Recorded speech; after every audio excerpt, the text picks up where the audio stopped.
Hi friends, welcome to my YouTube channel evergreen vlogs. ఈ రోజు మనం ఇస్లాం ధర్మంలో మహమ్మద్ ప్రవక్త జననం గురించి తెలుసుకుందాం. మహమ్మద్ ప్రవక్త గారు సల్లల్లాహు అలైహి వసల్లం 570 క్రీస్తు సంవత్సరంలో అరేబియా ద్వీపకల్పంలోని మక్కా నగరంలో జన్మించారు. ఆయన తండ్రి పేరు అబ్దుల్లా, తల్లి పేరు ఆమినా. మహమ్మద్ ప్రవక్త గారు జన్మించేటప్పుడు ఆయన తండ్రి అబ్దుల్లా మరణించారు. కాబట్టి ఆయన తల్లి మరియు తరువాత పినతల్లి మరియు పినతండ్రి సంరక్షణలో ఎదిగారు. ఇస్లాం ప్రకారం మహమ్మద్ ప్రవక్త గారు 40 సంవత్సరాల వయసులో అల్లాహ్ నుండి వాహీ, దివ్య సందేశం పొందడం ప్రారంభించారు. అప్పటినుంచే ఆయన ఇస్లాం ధర్మాన్ని ప్రచారం చేయడం మొదలుపెట్టారు. ఈరోజు మహమ్మద్ ప్రవక్త గారిని చివరి ప్రవక్తగా ముస్లింలు విశ్వసిస్తున్నారు మరియు ఆయన చూపిన మార్గమే నిజమైన మార్గంగా భావిస్తారు. మహమ్మద్ ప్రవక్త గారికి పలువురు భార్యలు ఉన్నారు. ముఖ్యమైన వారు ఖదీజా బింట్ ఖువైలిద్, ఆయన మొదటి భార్య. చాలా మంచి వ్యాపారవేత్త. మహమ్మద్ గారు 25 ఏళ్లప్పుడు ఆమెను వివాహం చేసుకున్నారు. ఖదీజా గారు ఆయనకు గొప్ప మద్దతుదారుగా ఉండేవారు. ఆయిషా రా అబూ బకర్ సిద్దీకు గారి కుమార్తె. ఈమె ద్వారా ఇస్లామీయ హదీసులలో చాలా వరకు మనకు అందాయి. సంతానం మహమ్మద్ ప్రవక్త గారికి ఖదీజా గారితో పాటు ఈ క్రింది పిల్లలు ఉన్నారు. కొడుకులు కాసిం, అబ్దుల్లా, తయ్యబ్, తాహిర్ అని కూడా పిలవబడతారు. ఇబ్రాహీం, మారియా అనే మరొక భార్య నుండి. కూతుళ్ళు జైనబ్, రుకయ్య, ఉమ్ము కుల్తూమ్, ఫాతిమా రజియల్లాహు అన్హా. చాలా ప్రసిద్ధి పొందిన ఆమెను అహ్లుల్ బైత్లో ఒకరిగా భావిస్తారు. ఈ కుటుంబం ముస్లిం చరిత్రలో ఎంతో ప్రాముఖ్యత కలిగినది. ప్రవక్త గారి కుమార్తె ఫాతిమా గారు, ఆమె భర్త అలీ రఆ మరియు వారి సంతానం హసన్, హుసెయిన్ రఆ వీరు ఇస్లాం చరిత్రలో గొప్ప స్థానాన్ని పొందారు. మహమ్మద్ ప్రవక్త గారి భార్యలు ఉమ్మహాత్ అల్ మొమినీన్, ముమ్మినుల తల్లులు. ఇస్లాం ప్రకారం ప్రవక్త గారి భార్యలను ముమ్మినుల తల్లులు, ఉమ్మాహట్ అల్ మ్యూమినిన్ అని పిలుస్తారు. మొత్తం 11 మంది భార్యలు ఉన్నారు. వీరిలో చాలా వివాహాలు సామాజిక, ధార్మిక, రాజకీయ కారణాలను బట్టి జరిగాయి. మొదట ఖదీజా గారు మాత్రమే ఉన్నారు. ఖదీజా గారు మృతి చెందిన తరువాత ఇతర వివాహాలు జరిగాయి. 1 ఖదీజా బింట్ ఖువైలిద్ రజియల్లాహు అన్హా. మొదటి భార్య. వ్యాపారిని, ప్రవక్త గారిని వివాహం చేసుకోవడానికి స్వయంగా అభిప్రాయపడింది. ప్రవక్త గారు 25 ఏళ్లు, ఖదీజా గారు 40 ఏళ్లు ఉన్నప్పుడు వివాహం. ప్రవక్త గారు ఆమె ఉన్నంతకాలం మరెవరినీ వివాహం చేసుకోలేదు. ప్రవక్త గారిని తొలిగా ఇస్లాం స్వీకరించిన వ్యక్తి. వీరి సంతానం ఫాతిమా, జైనబ్, రుకయ్య, ఉమ్ము కుల్తూమ్, కాసిం, అబ్దుల్లా. 2 సౌదా బింట్ జమా, రజియా. ఖదీజా గారి మరణానంతరం రెండవ భార్య. సౌదా గారు పెద్ద వయస్సు మహిళ. ధర్మానుయాయిని, హాస్యచతురత కలిగినవారు. 3 Aisha bint Abu Bakr, Razia.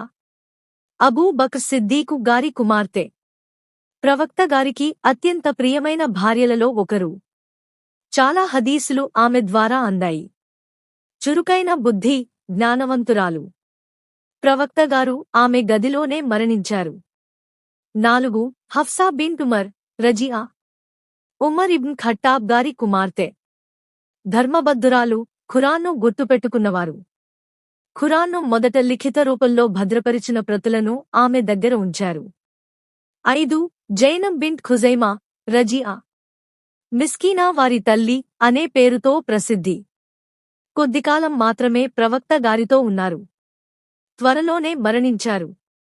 6 ఉమ్ము సలమా, హింద్ బింట్ అబూ ఉమయ్యా, రజియా. తెలివైన మరియు ధర్మ నిపుణురాలు. ముహాజిరుల్లో ఒకరిగా గుర్తింపు. ప్రవక్త గారికి మంచి సలహాదారిగా ఉన్నారు. 7 జైనబ్ బింట్ జహ్ష్, రజియా. మొదట జైద్, ప్రవక్త గారి దత్త కుమారుడు కు వివాహమైనది. తరువాత అల్లా ఆదేశంతో ప్రవక్త గారు ఆమెను వివాహం చేసుకున్నారు. ఖురాన్లో ఈ వివాహం ప్రస్తావించబడింది. సూరా అల్ అహ్జాబ్.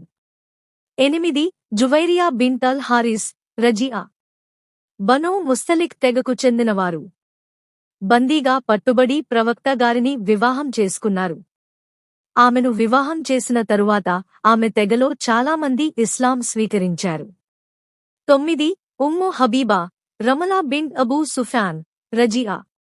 అబూ సుఫ్యాన్ కుమార్తె, ఇస్లాం వ్యతిరేకి నుండి ముస్లింలకు మద్దతుదారు అయినవాడు. షా, ఇథియోపియా కి హిజ్రత్ చేసిన వారిలో ఒకరు. ప్రవక్తగారు షా రాజు ద్వారా ఆమెను వివాహం చేసుకున్నారు. 10. సఫియా బింట్ హుయై, రజియా. యూదుల తెగకి చెందిన రాజకుమారి. ఖైబర్ యుద్ధం అనంతరం ముస్లిం కావడముతో ప్రవక్తగారిని వివాహం చేసుకున్నారు. 11. మారియా అల్కిబ్తియా, రహీ. ఈజిప్టు రాజు పంపిన బహుమతి.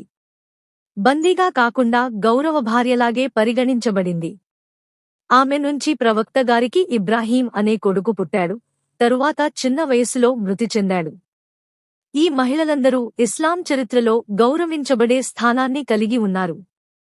వారు ధైర్యం, త్యాగం, జ్ఞానం, ఆధ్యాత్మికతలో విశిష్టంగా నిలిచారు. మహమ్మద్ ప్రవక్త గారి పిల్లలు. ఆయనకు మొత్తం 7 మంది పిల్లలు ఉన్నారు. 3 మంది కుమారులు, 4 మంది కుమార్తెలు. కుమారులు సన్స్. 1 కాసిం, కసిం. మహమ్మద్ గారి మొదటి కుమారుడు. ఖదీజా గారి నుండి పుట్టారు. చిన్న వయస్సులోనే మృతి చెందారు. మహమ్మద్ గారిని అబుల్ కాసిం అని పిలవడానికి ఇదే కారణం. 2 అబ్దుల్లా, అబ్దుల్లా. ఖదీజా గారి నుండి పుట్టిన మరో కుమారుడు. తయ్యబ్ లేదా తాహిర్ అనే పేర్లతో కూడా పిలువబడ్డారు. ఇతడు కూడా చిన్న వయస్సులోనే మరణించాడు. 3 ఇబ్రాహీం, ఇబ్రాహీం. మారియా అల్కిబ్తియా అనే భార్య నుండి పుట్టారు. మదీనా నగరంలో జన్మించారు. 16 నుంచి 18 వరకు నెలల వయసులోనే మరణించారు. ఇబ్రాహీం గారి మరణానికి ప్రవక్తగారు కన్నీళ్లు కార్చారు. ఇది హదీసుల్లో ప్రముఖంగా చెప్పబడింది. కుమార్తెలు, డాటర్స్. 1 జైనబ్, జైనబ్. పెద్ద కుమార్తె. అబూల్ ఆస్ బిన్ రబీ అనే వ్యక్తిని వివాహం చేసుకుంది. ఆమె మెక్కా నుండి మదీనాకు హిజ్రత్ చేసినప్పుడు ఎన్నో కష్టాలు ఎదుర్కొంది. చివరికి మదీనాలో మరణించింది. 2 Rukayya, Rukayya. Usman bin Affan, Razia గారిని వివాహం చేసుకుంది. హబషా, ఇథియోపియా కు హిజ్రత్ చేసిన వారిలో ఒకరు. బదర్ యుద్ధ సమయంలో తీవ్ర అనారోగ్యంతో మరణించింది. ప్రవక్తగారు ఆమె మరణవార్త విని బాధపడ్డారు. 3 ఉమ్ము కుల్తూం, అమ్ కుల్థం. రుకయ్య మరణం తర్వాత ఆమె సోదరి అయిన ఉమ్ము కుల్తూంను కూడా ఉస్మాన్ గారు వివాహం చేసుకున్నారు. అందువల్ల ఉస్మాన్ గారు ధున్నూరైన్ అనే బిరుదు పొందారు. 2 ప్రవక్త కుమార్తెలను వివాహం చేసుకున్నవాడు. ఉమ్ము కుల్తూం కూడా మదీనాలో మరణించింది. 4 ఫాతిమా అజ్జహ్రా, ఫాతిమా జహ్రా. ప్రవక్తగారికి అత్యంత ప్రియమైన కుమార్తె. అలీ ఇబ్న్ అబీ తాలిబ్, రజియా గారిని వివాహం చేసుకుంది. ఆమె సంతానం హసన్, రఆ. హుసైన్, రఆ. ఈ ఇద్దరు ముస్లిం చరిత్రలో ముఖ్యమైన వ్యక్తులు. ప్రవక్తగారు ఆమెను నా హృదయపు భాగం అని చెప్పేవారు. ప్రవక్తగారు మరణించిన కొన్ని నెలల తర్వాత ఫాతిమా గారు కూడా మరణించారు. సమాప్తం. ప్రవక్త మహమ్మద్ గారి కుమారులు అందరూ చిన్న వయసులోనే మరణించారు. కుమార్తెలలో ఫాతిమా, రఆ గారి ద్వారా ఆయన సంతానం కొనసాగింది. ఇమాం హసన్ మరియు హుసేన్ గారు ఈ సంతానానికి చెందినవారు. ఇవి ముస్లిం చరిత్రలో ఎంతో గౌరవించబడే కుటుంబ సభ్యులు. వీరిని అహ్లల్ బైత్, ప్రవక్త గారి గృహ సభ్యులు అంటారు. ఇలాంటి మరిన్ని ఇంట్రెస్టింగ్ టాపిక్స్ కోసం మన ఎవర్గ్రీన్ వ్లాగ్స్ ఛానల్ ని సబ్స్క్రైబ్ చేయండి and don't forget to like the video.